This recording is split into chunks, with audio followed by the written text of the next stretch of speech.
तुम्हाला तर लोकसभेचा विषय इतके फॉर्म भरून आपला समाज अडचणीत येऊ शकतो ती कितपत प्रक्रिया आहे.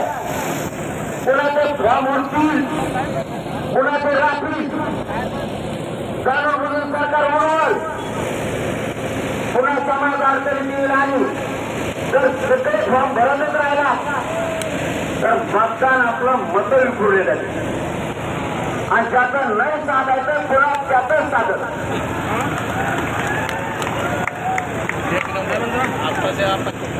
एक पर्याय करा कारण आपल्या लोकसभेत काही नाही.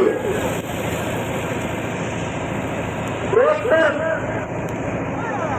अपक्ष म्हणून एकच फॉर्म जिल्ह्यातून टाका.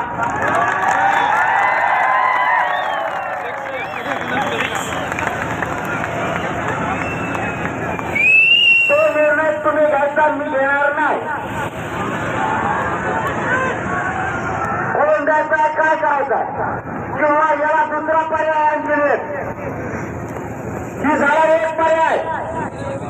याला आणखी एक पर्याय आपल्या लोकसभेतून काय दुसरं नाही तिथे कोणी ऐकून घेत नाही. दुसरा पर्याय सांगतो तिथे कोणी गिरीत नाही. खूप खासदार गेले आपल्या तिथं बोलून सुद्धा देत नाही. एक खासदार तास आहे ते 2 वर्ष घटला पण मोदी साहेबांनी तिथे भेटत नाही जाईल. आज बेजार होता देऊ माझे एक भेट घडून द्या म्हणून सत्य सांगतो. आपला आरक्षण ठिकाणी लोकांचं म्हणणं आहे. लोकसभेत आपला आवाज गेला पाहिजे असं लोकांचं म्हणणं आहे. आपल्या तिथं आवाज जाऊन माझं मत तुम्हाला एक पर्याय सांगितला तर दुसरा सांगतो. तिथं आवाज जाऊन काही उपयोग नाही. घेण्या देण्याची आपली शक्ती वाढवला जाईल आणि मराठ्यांचा हार होईल असं नको. मग याला एक दुसरा पर्याय तुम्हाला दोन्हीपैकी एक कोणता घ्यायचा आहे बघा. आपण अर्ज न करता मराठा समाजानं कोणत्याही पक्षाचा असेल त्याच्याकडून मिळून घ्यायचं. सगळ्या सोयऱ्यांच्याबद्दल अंमलबजावणीसाठी तो आवाज उठवणार का त्याच्याकडून बॉन्डवर लिहून घ्यायचं त्याला पाठिंबा द्यायचा. पक्ष कोणताही असेल आपल्याला पक्षाला भेट नको कारण आपल्याला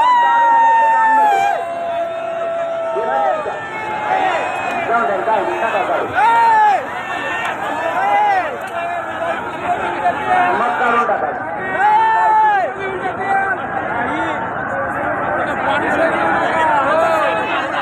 आता जर तुम्हाला आता पुन्हा पर्याय ऐका.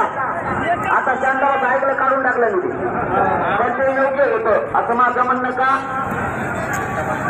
कोणाच्या प्रचाराला जायचं नाही आपण. आपला निर्णय आपला कोणता आहे माहिती आहे का. कोणाच्याही सभेला जायचं नाही.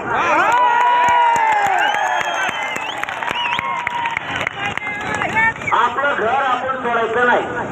2. तिसरा मुद्दा मराठ्यांनी यावेळेस 100% मतदान करायचं. माणसाला मतदान करायचं 100%. कोणत्याच पक्षाचा प्रचार सभेला जायचं नाही. सभेला सुद्धा नाही. तो तपलं मनात केलं.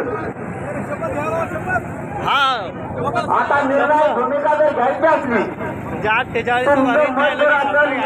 अपक्ष उमेदवार उभा करायचा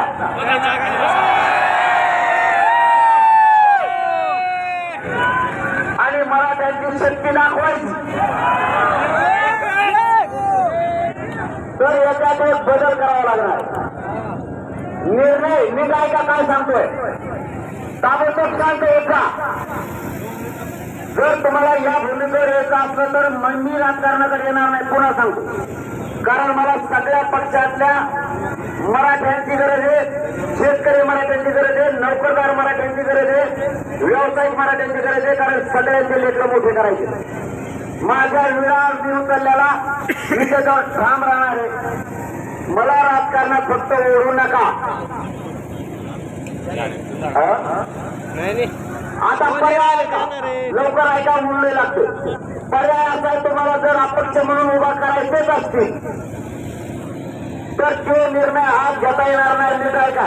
ते कॅमेरे करणार बघू इकडचा घोळ होईल काय ऐकायला मिळालं वर काय हात करता इकडे काय चाललं काय चालणार आज मग निर्णय घेता येणार नाही. तुम्हाला इथून गावाकडे जावं लागणार. मी काय सांगतो नीट ऐका.